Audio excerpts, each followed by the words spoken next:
Stuff your eyes with wonder, he said. Live as if you drop dead in 10 seconds. See the world. It's more fantastic than any dream made or paid for in factories. Ray Bradbury, August the 22nd, 1920 to June the 5th, 2012, was an American author and screenwriter, one of the most celebrated 20th century American writers. He worked in a variety of genres, including fantasy, science fiction, horror, mystery, and realistic fiction.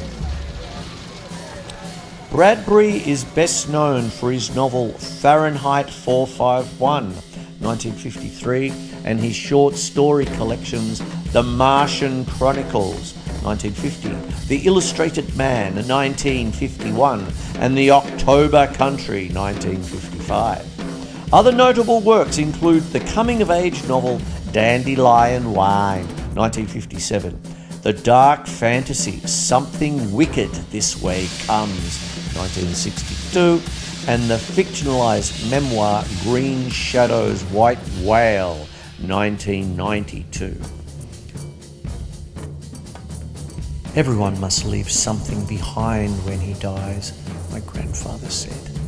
A child or a book or a painting or a house or a wall built or a pair of shoes made or a garden planted. Something your hand touched some way so your soul has somewhere to go when you die. And when people look at that tree or that flower you planted, you're there.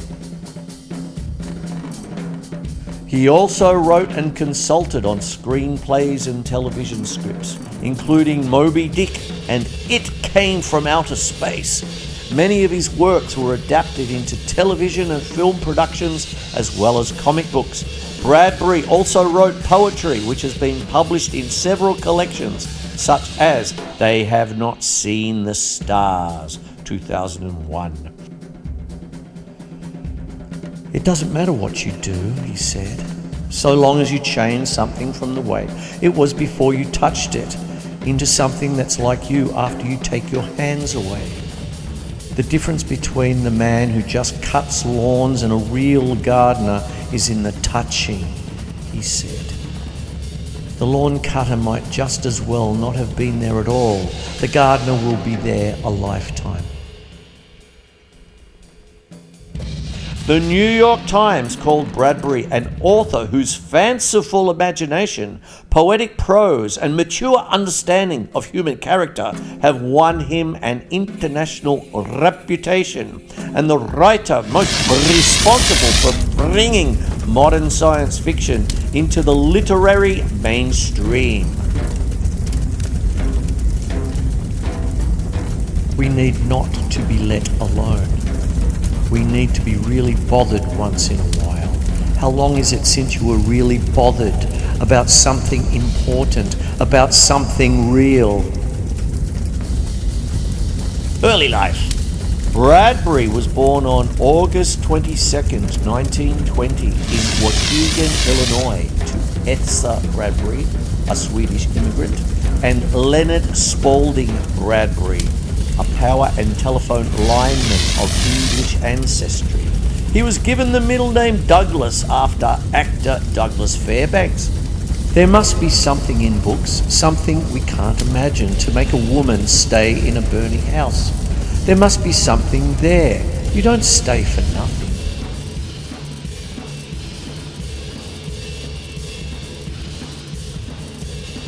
If you hide your ignorance, no one will hit you, and you'll never learn. Bradbury was surrounded by an extended family during his early childhood and formative years in Waukegan. An aunt read him short stories when he was a child. This period provided foundations for both the author and his stories. In Bradbury's fiction, 1920s Waukegan becomes Greentown, Illinois. We cannot tell the precise moment when friendship is formed. As in filling a vessel drop by drop, there is at last a drop which makes it run over. So, in a series of kindnesses, there is at last one which makes the heart run over. The Bradbury family lived in Tucson, Arizona during 1926 and 1927 and 1932 and 1933, while their father pursued employment, each time returning to Waukegan. Don't ask for guarantees, and don't look to be saved in any one thing, person, machine, or library. Do your own bit of saving, and if you drown, at least die knowing you were heading for shore. While in Tucson, Bradbury attended Amphi Junior High School and Ross Krug Junior High School. They eventually settled in Los Angeles in 1934 when Bradbury was 14. The family arrived with only $40 American, which paid for rent and food until his father finally found a job making wire at a cable company for $14 a week, allowing them to stay in Hollywood. Magic is only in what books say, how they stitched the patches of the universe together into one garment for us.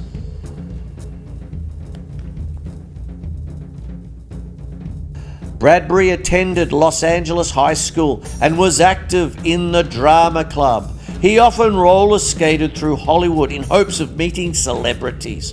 Among the creative people he met were special effects pioneer Ray Harryhausen and radio star George Burns. Bradbury's first pay as a writer at age 14 was for a joke he sold to George Burns to use on the Burns and Allen radio show. Bradbury was fascinated with carnivals from a young age, and they would feature in such works as The Illustrated Man and Something Wicked This Way Comes.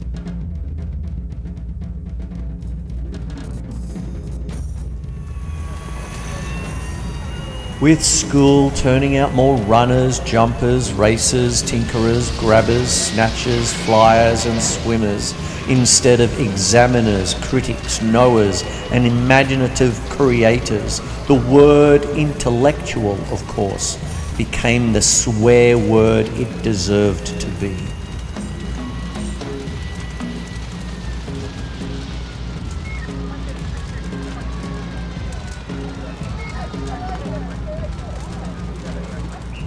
I'm 17 and I'm crazy. My uncle says the two always go together. When people ask your age, he said, always say 17 and insane.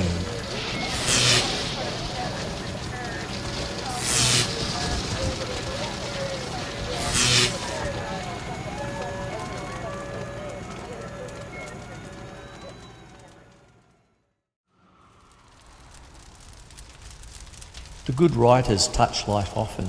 The mediocre ones run a quick hand over her. The bad ones rape her and leave her for the flies.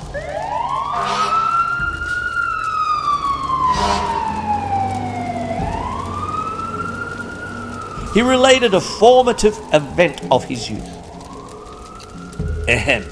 I suppose the most important memory is of Mr. Electrico on Labor Day weekend, 1932, when I was 12 years old. He came to my hometown with the Dill Brothers. He was a performer sitting in an electric chair, and a stagehand pulled the switch, and he was charged with 50,000 volts of pure electricity. Lightning flashed in his eyes, and his hair stood on end.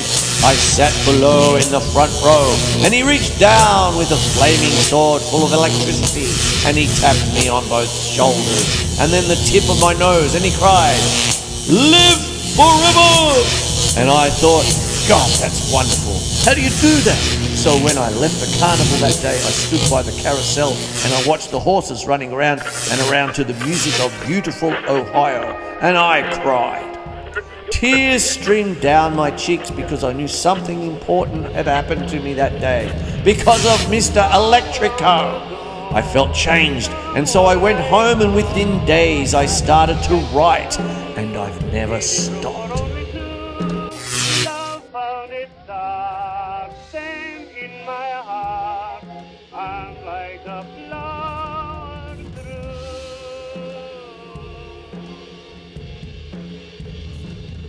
Literature.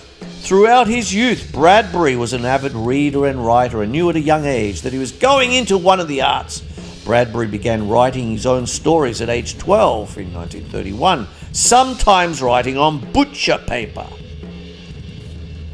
But you can't make people listen. They have to come round in their own time, wondering what happened and why the world blew up around them. It can't last.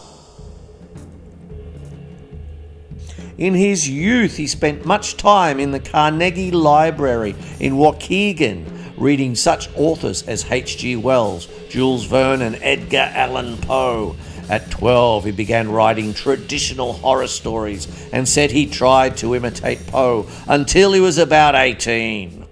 Bradbury's favourite writers growing up included Catherine Ann Porter, Edith Wharton, and Jessamine West. He loved the work of Edgar Rice Burroughs, especially his John Carter of Mars series. The Warlord of Mars impressed him so much that at age 12 he wrote his own sequel. The young Bradbury was also a cartoonist and loved to illustrate. He wrote about Tarzan and drew his own Sunday panels. And when he died, I suddenly realised I wasn't crying for him at all, but for the things he did. I cried because he would never do them again. He would never carve another piece of wood or help us raise doves and pigeons in the backyard or play the violin the way he did or tell us jokes the way he did. He was part of us, and when he died, all the actions stopped dead and there was no one to do them the way he did. He was individual. He was an important man. I've never gotten over his death. Often I think what wonderful carvings never came to birth because he died. How many jokes are missing from the world and how many homing pigeons untouched by his hands. He shaped the world. He did things to the world. The world was bankrupted of 10 million fine actions the night he passed on. He listened to the radio show Shandu the Magician, and every night when the show went off the air, he wrote out the entire script from memory. As a teen in Beverly Hills, he often visited his mentor and friend, science fiction writer Bob Olson, sharing ideas and maintaining contact. In 1936, at a second-hand bookstore in Hollywood, Bradbury discovered a handbill promoting meetings at the Los Angeles Science Fiction Society. Excited to find others who shared his interest, he joined a Thursday night conclave at age 16. A book is a loaded gun in the house next door. Who knows who might be the target of the well-read man? Bradbury cited Verne and Wells as his primary science fiction influences. He identified with Verne, saying he believes the human being is in a strange situation, in a very strange world, and he believes that we can triumph by behaving morally. Bradbury admitted that he stopped reading science fiction books in his 20s and embraced a broad field of literature that included poets Alexander Pope and John Donne. He had just graduated from high school when he met Robert A. Heinlein, then 31. Bradbury recalled, "He was well known and he wrote humanistic science fiction, which influenced me to dare to be human instead of mechanical." The books are to remind us what arses and fools we are. They're Caesar's Praetorian Guard, whispering as the parade roars down the avenue, "Remember, Caesar, though art mortal." Most of us can't rush around talking to everyone, know all the cities of the world. We haven't time, money, or that many friends. The things you're looking for, Montag, are in the world, but the only way the average chap will ever see 99% of them is in a book. Don't ask for guarantees, and don't look to be saved in any one thing, person, machine, or library. Do your own bit of saving, and if you drown, at least die knowing you were headed for shore.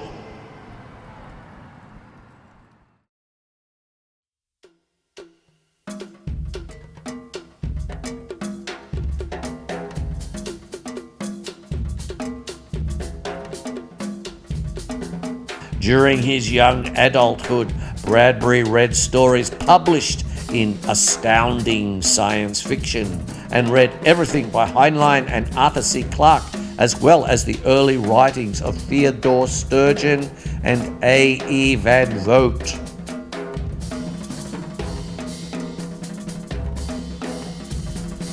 If you don't want a man unhappy politically, don't give him two sides to a question to worry him.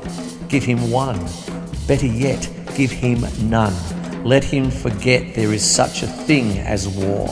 If the government is inefficient, top-heavy and tax-mad, better it be all those than that people worry over it. Peace, Montag. Give the people contests they win by remembering the words to more popular songs, or the names of state capitals, or how much corn Iowa grew last year. Cram them full of non-combustible data. Chock them so damn full of facts they feel stuffed, but absolutely brilliant with information. Then they'll feel their thinking. They'll get a sense of motion without moving, and they'll be happy because facts of that sort don't change. Career. Bradbury was free to start a career in writing when, owing to his bad eyesight, he was rejected for induction into the military during World War II. Inspired by science fiction heroes such as Flash Gordon and Buck Rogers, he began publishing science fiction stories in fanzines in 1938. He was invited by Forrest J. Ackerman to attend the Los Angeles Science Fiction Society, which at the time met at Clifton's Cafeteria in downtown Los Angeles. There he met Robert A. Heinlein, Emile Petaja, Frederick Brown, Henry Kuttner, Lee Brackett, and Jack Williamson. Bradbury's first published story was Hoboken's Dilemma in the January 1938 number of Ackerman's fanzine, Imagination. Why aren't you in school? I see you every day wandering around. Oh, they don't miss me, she said. I'm antisocial, they say. I don't mix. It's so strange. I'm very social indeed. It all depends on what you mean by social, doesn't it? Social to me means talking to you about things like this. She rattled some chestnuts that had fallen off the tree in the front yard. Or talking about how strange the world is. Being with people is nice, but I don't think it's social to get a bunch of people together and then not let them talk. Do you? An hour of TV class, an hour of basketball or baseball or running, another hour of transcription history or painting pictures and more sports. But do you know, we never ask questions, or at least most don't. They just run the answers at you. Bing, bing, bing. And us sitting there for 4 more hours of film teacher. That's not social to me at all. It's a lot of funnels and a lot of water poured down the spout and out the bottom, and then telling us it's wine when it's not. They run us so ragged by the end of the day we can't do anything but go to bed or head for a fun park to bully people around, break window panes in the window smasher place or wreck cars in the car wrecker place with the big steel ball, or go out in the cars and race on the streets trying to see how close you can get to lampposts, playing chicken and knock hubcaps. I guess I'm everything they say I am, all right. I haven't any friends. That's supposed to prove I'm abnormal. But everyone I know is either shouting or dancing around like wild or beating up one another. Do you notice how people hurt each other nowadays?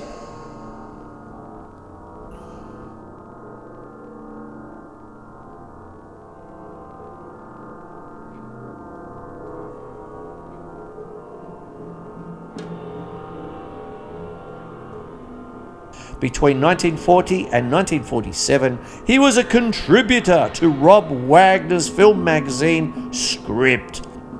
In 1939, Bradbury joined Lorraine Day's Wilshire Players Guild, where for 2 years he wrote and acted in several plays. They were, as Bradbury later described, so incredibly bad that he gave up playwriting for 2 decades. His first paid piece, Pendulum, written by Henry Huss, was published in the pulp magazine Super Science Stories in November 1941, for which he earned $15.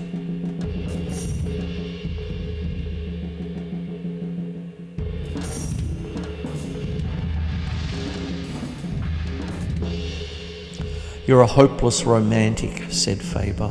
"It would be funny if it were not serious. It's not books you need, it's some of the things that once were in books. The same things could be in the parlour families today. The same infinite detail and awareness could be projected through the radios and televisors, but are not. No, it's not books at all you're looking for. Take it where you can find it, in old phonograph records, old motion pictures, and in old friends. Look for it in nature and look for it in yourself. Books were only one type of receptacle where we stored a lot of things we were afraid we might forget. There is nothing magical in them at all. The magic is only in what books say, how they stitched the patches of the universe together into one garment for us. Of course you couldn't know this. Of course you still can't understand what I mean when I say all this. You are intuitively right. That's what counts."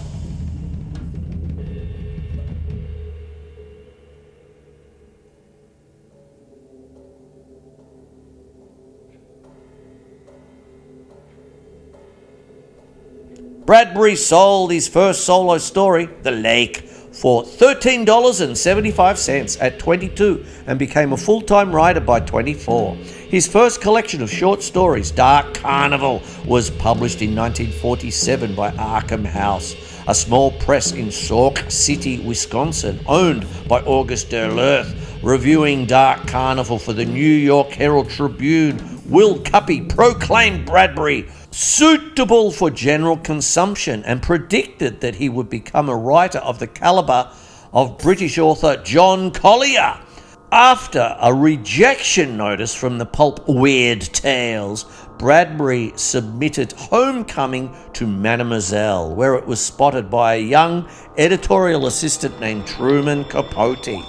Capote picked the Bradbury manuscript from a slush pile, which led to its publication. Homecoming won a place in the O. Henry Award Stories of 1947. Bradbury first published The Fireman, a short story about 25,000 words long in Galaxy Science Fiction in February 1951. Bradbury was asked to extend it by 25,000 words so that it would be published as a novel. Bradbury got the title after the Los Angeles fire chief told him that book paper burns at 451 degrees Fahrenheit. In UCLA's Powell Library, in a study room with typewriters for rent for 10 cents per half hour, Bradbury wrote his classic story of a book-burning future, Fahrenheit 451. Stuff your eyes with wonder. Live as if you've dropped dead in 10 seconds. See the world. It's more fantastic than any dream made or paid for in factories. Ask no guarantees. Ask for no security. There never was such an animal. And if there were, it would be related to the great sloth which hangs upside down in a tree all day, every day, sleeping its life away. To hell with that. Shake the tree and knock the great sloth down on his ass.